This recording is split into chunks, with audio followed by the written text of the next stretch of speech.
नराधमाला फाशी झालीच पाहिजे, झालीच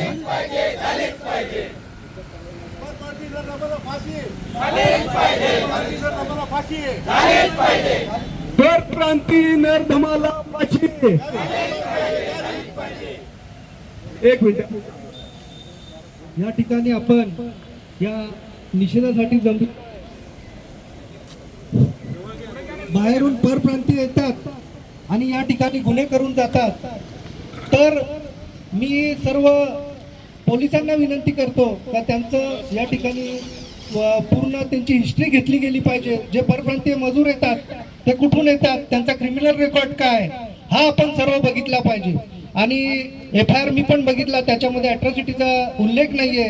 आताच अशोक चौधरी सांगितलं त्याच्यावर अॅट्रॉसिटी झाली पाहिजे, याची पण आपल्याला मागणी करायची आहे का त्या नराधमावर ज्यांनी लैंगिक अत्याचार केले त्याच्यावर अॅट्रॉसिटी सारखा गुन्हा दाखल झाला पाहिजे.